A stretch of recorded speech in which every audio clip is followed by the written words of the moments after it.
အားလုံးပဲမင်္ဂလာပါခင်ဗျာကျွန်တော် Zwa Entertainment Channel မှာပြန်လည်ကြိုဆိုလိုက်ပါတယ်ကျွန်တော်ဒီနေ့တင်ဆက်ပေးမှာကတော့အိုင်ဆရာမောင်နှစိမင်းလာရေးတတ်ထားတဲ့မုတ်ဆိုးမတရားဆိုတော့ဖြစ်မဲ့ဇလံကောင်းလေးပဲဖြစ်ပါတယ်ခင်ဗျာဒီစီစဉ်လေးမစတင်ခင်လေးမှာကျွန်တော် Zwa Entertainment Channel ကို Subscribe လုပ်ပေးဖို့မေတ္တာရက်ခံတောင်းဆိုပါရစေခင်ဗျာအတက်တင်သမျှကိုလည်းမလွတ်တမ်းနားတော့တာဆင်နိုင်ဖို့ Subscribe ဘေးမှာရှိတော့ခေါင်းလောင်းလေးကိုလည်းနှိပ်ပေးတော့ပါအောင်လို့ထပ်မံတောင်းဆိုပါရစေမုတ်ဆိုးမတရား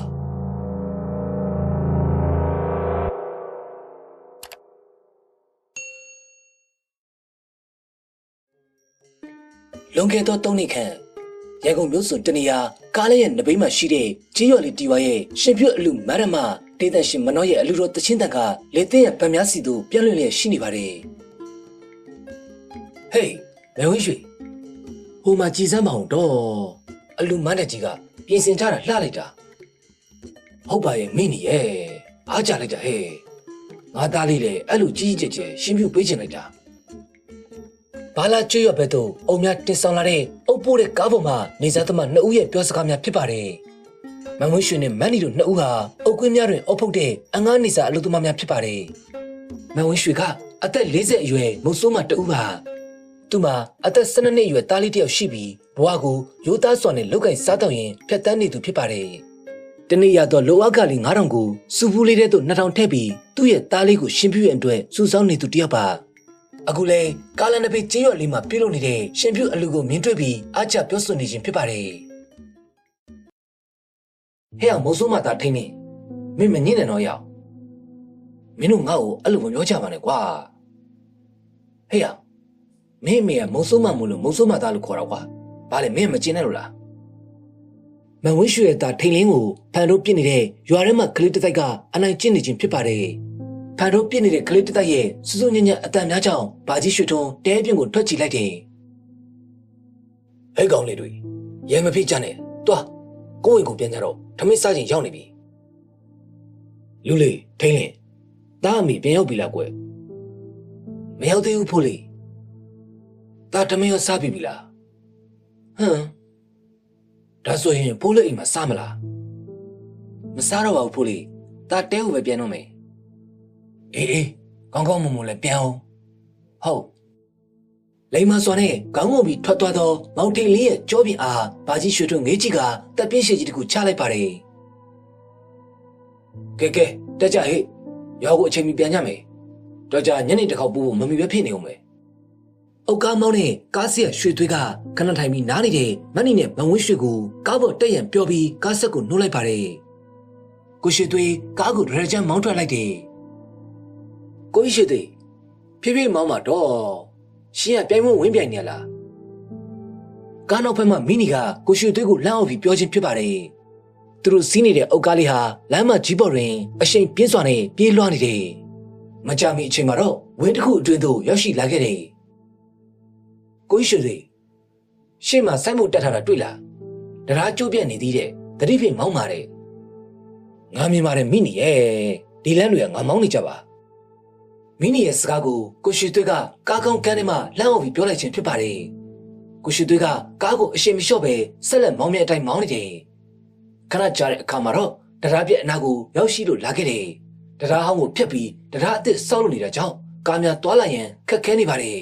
။ထို့အချိန်မှာတော့ကိုရှိသွေးအရှိန်လျှော့ဟာမင်းရဲ့အော်ဒန်မစွန့်လိုက်ပါဘူး။ကိုရှိသွေးမောင်းနေတဲ့အုတ်ကားဟာတရားပြက်ကိုဝိုက်ပြီးလမ်းလွတ်ထားတဲ့နေရာသို့ချိုးကွေ့လိုက်ပေမဲ့လေတရားတစ်ပြုတ်လုံနေတဲ့ဂရင်းကြီးကိုအရှိန်ပြင်းစွာနဲ့ဝင်တိုက်မိသွားပါတော့တယ်။ကားကောင်းပိုင်းကရစက်မရှိအောင်ကြေမွပျက်စီးသွားပြီးကိုရှိသွေးမှလည်းကားကောင်းကန်းထဲမှာသွေးအလူလူဖြင့်ဝှက်ချင်းပြီးတိတ်ဆုံသွားပါတယ်။ကားနောက်ဖက်မှမန်ဝင်းရွှေနဲ့မိတို့နှစ်ဦးကကားတိုက်မိတဲ့အရှိန်ကြောင့်ဘေးကိုလွတ်စင်ထွက်သွားတယ်။ထိုနှစ်ဦးထဲမှာကန်ဆိုးသူကမန်ဝင်းရွှေကတရားဆောင်ရင်ချထားတဲ့တန်ပေါင်များရှိရသူပြုတ်ကျသွားကခေါင်းတစ်ချမ်းပွင့်ပြီးသေဆုံးသွားခဲ့ပါပြီဟဲ့ကောင်လေးလောက်ကြအောင်လေကွာခလေးမလေးတယောက်တော့အသက်ရှင်နေသေးတယ်ထင်တယ်လန်ဒရာဆောက်လို့ရင်မှခေါင်းဆောင်ပြန်အတူသူကသူ့ရဲ့တပည့်များကိုအော်ဟစ်ပြီးပြောလိုက်ခြင်းဖြစ်ပါတယ် ထိုအခါမှမြင်ကွင်းစိုးကြီးကိုကြောင်ပြီးကြည့်နေကြတဲ့တရားလှုပ်သားများကသတိပြန်ဝင်လာကအရေးပေါ်ကားကိုဖုံးဆက်ပြီးခေါ်ကြတယ်။မိနီကတော့လက်ဖြတ်ယူနေနိုင်ုံနှစ်ချောင်းကျိုးသွားတော့လေအသက်မသေးခဲ့ပါဘူး။ကိုရွှေသွေးတို့ကမှောက်လို့တယ်။တရထိုးရွာလေအတွင်းသို့ကိုရွှေသွေးတို့ကောင်းမောက်တဲ့သတင်းဆိုးကရောက်ရှိလို့လာခဲ့ပါတယ်။ဖေဖေသတင်းကြီးကလည်းစိုးလိုက်တာကားပေါ်မှာပါသွားတဲ့သူတွေဘာမှမဖြစ်ပါစေနဲ့နေ့လည်ကင်းတွင်ဖျက်သီးစိတ်ရောင်းနေတဲ့ဒေါ်ပူမရဲ့စူတောင်းစကားသံမှာကိုရွှေသွေးရဲ့ညီကိုမောင်နှမများနဲ့မိနီရဲ့ယောက်ျားသားသမီးများကစင်းလို့တွားရန်ပြပန်းခန့်နေကြပါတယ်။ပေါင်ထိန်လေးလေးကတော့ဘာမှမလုပ်တဲ့မကင်တတ်ပဲမျက်ရည်များသာစီးကျပြီးရှိုက်ငုံနေရတယ်။ဒီသားမီးလေးနှစ်ဦးရဲ့ရှိတာကြောင့်အနိပတ်ဝန်းကျင်တွင်ဆွေမျိုးများလည်းမရှိပါဘူး။တာလူလေးဘာမှအာမငင်နေနော်။ဖိုးလေးတယောက်လုံးရှိတယ်။ဘာကြီးရွှေထွန်းရဲ့အပိစကားတန်ကိုမောင်ထိန်လေးခေါင်းလေးညှိပြလိုက်တယ်။မောင်ထိန်လင်းတယောက်မိခင်ဖြစ်သူရဲ့အတုပအလောင်းစင်ပြင်ထားရာကုတ်ပြစ်လေးပေါ်မှာငိုလေးထိုင်နေတယ်။အခြားကိုရွှေသွေးရဲ့အတုပကိုလာရောက်ကူညီလုတ်ကပ်ပေးတော်သူများဖဲသမားများနဲ့စီကားနေတော်လေမုတ်ဆိုးမမန်ဝင်းရွှေရဲ့အတုပတွေနော်ဘာကြီးရွှေထွန်းနဲ့အခြားအုတ်တဲမှလူကြီးနှစ်ယောက်သာရှိပါတယ်။ခုနစစ်ကျေပြောင်အမိထောင်နေတော်ညတကောင်ရန်ဆောက်လို့ရဲ့လုပ်ငန်းခွင်တနေရာဒီသည့်နေရာမှာဦးမမသိတဲ့ခွေးဦးတန်ကြီးကြောင့်ညဆောင်ဦးအေးနဲ့ကိုပီစီတို့နှစ်ယောက်သားအနိပတ်ဝန်းကျင်ကိုဓာမီပြဝေးကထိုးလိုက်တယ်။လုပ်ငန်းခွင်မှာဘီလက်မြေအိမ်များတန်ချောင်းများပျောက်ရင်သူတို့နှစ်ဦးရော်ရမှာပါ။ဦးအေးနေကင်းကဒီနေရာမှာကားတိတ်ထားတာတရေများလာချောက်တာလားမသိဘူး။ဟာပီစီဘယ်နဲ့တရေချောင်းမှာတော့တရေကြောက်ရင်ညဆောင်လုံနေနေကွာဟုတ်မကြောက်ပါဘူးဦးကြီးကိုပီစီကဗစကားတောင်မကြောက်ဘူးပြောနေတော့လေလူကတော့ဦးရဲ့အနာကိုမသိမသာတွတ်ခတ်သွားပါတယ်ဒုတိယအချိန်အသက်ရှင်ဆွဲပြီးဦးလိုက်တဲ့လမ်းဘေးခွေးတကောင်ရဲ့ဦးတန်နဲ့အတူတွင်းကြီးနိုင်များပါရောထွေးပြီးပါလာတယ်ဦးဟိုမှာတရားပေါင်းမှာလူလားပါလဲမသိဘူးငုတ်တို့ကြီးထိုင်းနေတယ်ဘယ်မှာတော့ပီစီဘာမှမရှိပါဘူးကွာမင်းရက်တော့တာတွေများပြီးပုံပန်းလေးစက်တွေရှောက်မြင်နေတာဦးအေးလေမမဲတန်တခုတရားပေါင်းမှာထိုင်ပြီးငုံကြီးနေတဲ့ကိုကြားတော့လေကိုပီစီကြောက်ပြီးဆိုတော့ကြောင့်ဟန်ဆောင်ပြီးမမဲလိုက်ပါတယ်ကဲလာတို့ကလပင်းတဲကိုပြောင်းဝင်ကြမယ်ဦးအေးကကိုပီစီကိုခေါ်ပြီးတဲတဲကိုဝင်ထွက်သွားလိုက်ပါတယ်ထိုအချိန်မှာတော့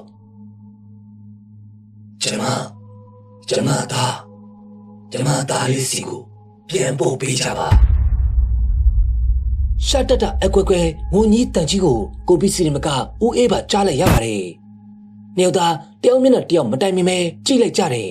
။ဦးအေးလည်းတဲဘက်ကိုရှောက်နေရမှာပြန်လှည့်ပြီးတော့ဒုံမမဲတန်ကိုဓာမီနဲ့ထိုးကြည့်လိုက်တဲ့အခါမှာတော့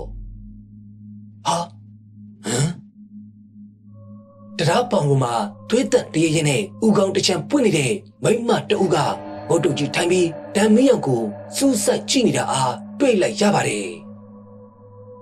အောင်မလေးတရေမကြီးဗျ။ဦးပြေးမေကိုကလေးကကြောက်စိတ်ဝင်နေတော့ကိုပီစီကခြေကိုတုပ်ပြီးစွပြေးပါတော့တယ်။ဦးလည်းကိုပီစီရဲ့နောက်ကိုမပြေးုံတမဲအပြေးလေးရှောက်ကခတ်တုတ်လေးလိုက်သွားပါတော့တယ်။ညကဦးတို့နှစ်ယောက်ကိုတရေချုပ်တဲ့တရင်ကထိုဝင်းကြီးထဲမှာတောင်မီးပေါ်မှာပြန့်နှံ့သွားခဲ့ပါတယ်။ဟဲ့မိတင်နေမနဲ့စောတရားတစ်ဘက်ကိုပဲလို့သွားရအောင်တတိထတော့ကောင်းပါအေးပါဟဲ့ညကကိုပီစီတို့တရေ6ခန့်ရလို့မို့လားဟုတ်ပါတော့ကိုပီစီကြီးအခုဖျားပါဖျားနေပြီပဲပြုတ်ရောင်းတဲ့မတ်တင်ကိုမတန်လာကတရေ6တဲ့တရင်ကိုပြောပြနေခြင်းဖြစ်ပါတယ်တကယ်တော့ထုံငုံကြီးနေတဲ့တရေမကြီးကသူ့ရဲ့တားငယ်လေးစီကိုတွားခြင်းမေထိုနေရာမှာစွန့်ခွာလို့မရတာကြောင့်ဘယ်စီကိုမှတွားလို့မရနိုင်ခြင်းဖြစ်ပါတယ်ယောကိုပီစီညဆောင်လို့တဲ့မုံဆိုးမတရမှာတင်ရ8000ပေးမယ်တဲ့ဗျတော်ပါပြီမောင်အေးဟာအဲ့ဒီတရမှာညဆောင်လုံးမယ်အစားကြားပင်သာပြေးနေလိုက်တော့မယ်ကိုပီစီကျတော့ကြောက်သွားတာပဲဗျကြောက်မကြောက်တော့မသိပါဘူးကွာ3-4ရက်ကိုဖျားပြီးအဲ့ရတဲ့ကောင်ကိုမထနိုင်ဘူးဟဲ့ကိုပီစီတယောက်တရမှာတည်းရဲ့အချောက်ခံရတာကိုတငယ်ချင်းဖြစ်သူကိုအေးကစားနောက်နေခြင်းဖြစ်ပါတယ်ကိုပီစီတည်းရဲ့အချောက်ခံရပြီး6လကြာတဲ့အခါမှာတော့ တရားတစ်ကြီးမှာကြီးမားလှပစွာနဲ့ပြီးစီးသွားခဲ့ပါတယ်တရားတစ်ဆောက်လို့ပြီးစီးပြီးတပတ်ခန့်ကြာတဲ့အခါမှာတော့ကိုကြီးတဲ့တေချာမောင်းတော့ဗျကျွန်တော်တို့ကဂျပန်ကိုသွားအောင်မှာသိလို့မဖြစ်သေးဘူးအေးပါချစ်တီရဲ့ဒီလမ်းတွေကငါမောင်းနေကြပါအရင်တရားဟောင်းကလေးကဒီဘက်လမ်းကျော်တွေကိုငါမောင်းလာတာပါဂျပန်တင်တဲ့ကျောင်းမှာပြန်လာတော့ဖယ်ရီကားလေးပေါ်မှာတော့အချင်းချင်းစားတော့နေတဲ့များမူဗီအော်ဟစ်တချင်းတီဆိုတဲ့များပြက်လွတ်လျက်ရှိနေပါတယ်ကိုလေးဖြူရဲ့အမဲလိုက်ကတချင်းဖြင့်ပွဲကန်နေတဲ့တင်းနသားတစုတို့ဟာမိမိတို့ရဲ့ကံကြမ္မာကိုသာကြိုပြီးတိကွင့်ရခဲ့မယ်ဆိုရင်တော့အချင်းကည10 နာရီတို့ပင်ရောက်ရှိလို့လာခဲ့ပါပြီကိုကြီးတဲ့ရှေ့မှာအမျိုးသမီးတယောက်ပါလားဗျ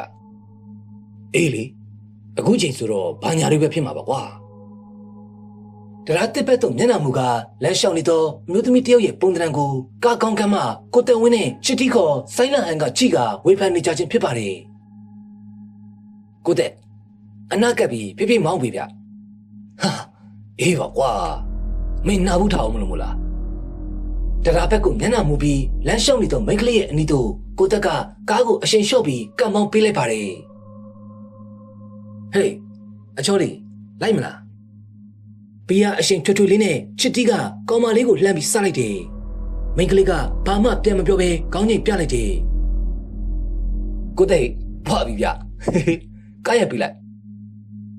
ချစ်တီကဝမ်းသာတော့လေးသားပြပြောလိုက်ခြင်းဖြစ်ပါတယ်ကိုတဲ့လည်းချစ်တီရဲ့စကားကြောင့်ကားကိုအရှင်ထက်လျှော့ပြီးမိန်းကလေးရဲ့ရှေ့သို့အနှဲငယ်ကြော်ကရပ်ပေးလိုက်တယ်ကားရပြီးတဲ့နောက်ကိုတဲ့လည်းဘက်ကြီးမှန်မှန်တဆင်လက်လျှော့နေတော့မိန်းကလေးကိုကြည့်လိုက်တဲ့အခါမှာတော့ဟာချစ်တီဟေးဟိုမနောက်ကိုကြည့်တဲ့ကိုတဲ့ရဲ့ထိတ်လန့်အံ့ဩတဲ့ကြောင့်ခန္ဓာကိုယ်ကိုတဲ့ဘေးသို့တိုးကက်ကဘက်ကြီးမှန်မှန်တဆင်လက်လျှော့လာနေတော့မိန်းကလေးကိုကြည့်လိုက်မိပါတယ်ထိုအခါမှာတော့ဟာနေမေကောတေးဟာမောင်ကိုတဲ့မောင်ကိုတဲ့နဲ့ချစ်တီတို့နှစ်ဦးဘက်ကြီးမှန်မှန်မြင်လိုက်ရတဲ့သွေးတန့်တေးခြင်းနဲ့ဥကောင်တစ်ချမ်းပွင့်နေတဲ့မိန်းကလေးကြောင့်အတော်ကြောက်လန့်သွားကြပါတယ်ထိုမိန်းကလေးဟာလည်းလင်းမြစွာနဲ့သူတို့ကားစီကိုရွေ့ရှားလာနေတယ်ကိုတဲ့မောင်လေဗျာဘာလုပ်နေရလဲချစ်တီရဲ့စကားကြောင့်ကိုတဲ့တယောက်ကားကိုအရှင်ပြင်းစွာနဲ့မောင်းထွက်လိုက်တယ်လီဘာကိုအကုန်နေပြီးကိုတဲ့တယောက်အရှင်ပြင်းစွာဖြင့်မောင်းနေမိတယ်ကိုတဲ့ဖြည်းဖြည်းမောင်းဗျအရှင်လျှော့တော့တရားအတင်တော့ရောက်တော့မဗျဟာချစ်တီငါဘရိတ်အောင်မရတော့ဘူးဟာဗျာဖေကဲတော့မူဟာချစ်တီရဲ့ဖယားတတ်တယ်မဆုံးလိုက်ပါဘူးကိုတက်တို့ဖယ်ရီကားလေးဟာတရားပေါင်ကိုအရှိန်ပြင်းစွာနဲ့တိုက်မိသွားပါတော့တယ်ကားပေါ်တွင်ပါလာတဲ့လူ၁၁ယောက်လုံးဘယ်သူမှအသက်မရှင်ကြပါဘူးညတကောင်အချိန်မှာတရားသစ်ပန်းဝန်းကျင်တွင်ရဲများနဲ့လူမှုကယ်ဆယ်ရေးအသင်းများမှလူများနဲ့တခြားကားများများစွာရောက်ရှိနေပါတယ်။ဥကောင်ပဲ့ပြီးတိတ်ဆုံးနေတဲ့လူငယ်လေးများခြေလေးများကျိုးပဲ့ပြီးနံယုံများအသားကိုပေါက်ထွက်နေတဲ့လူငယ်လေးများရဲ့အလောင်းများဟာလုံစွာပဲကြောက်မဲ့ဖွယ်ကောင်းနေပါတော့တယ်။တရားသစ်ဝင်းကျင်တွင်တွဲညီနန်းတို့ပုံလွှမ်းလျက်ရှိနေတော့တယ်။မုတ်ဆိုးမတရားမှာကားတိုက်လို့တယ်ဟေးဟုတ်လားတရေကောင်ကြီးထတ်တူတာပေါ့အေးလေကားပေါ်ကလူတွေအကုန်နေရာမှာပဲပွဲချင်းပြီးတေးကြတာတဲ့မနေ့မိုးလင်းတာနဲ့ကြားလိုက်ရတဲ့သတင်းဆိုးကြီးကြောင့်ဈေးတွင်းမှာလူများအံ့ဩထိတ်လန့်ကုန်ကြတယ်လူမှုကယ်ဆယ်ရေးအဖွဲ့မှလူများဟာလည်းထိုထထအနီးမှာအနေကင်ပေးပထန်ရွှေ့ရန်စီဝဲတိုင်ပြီးနေကြတော့တယ်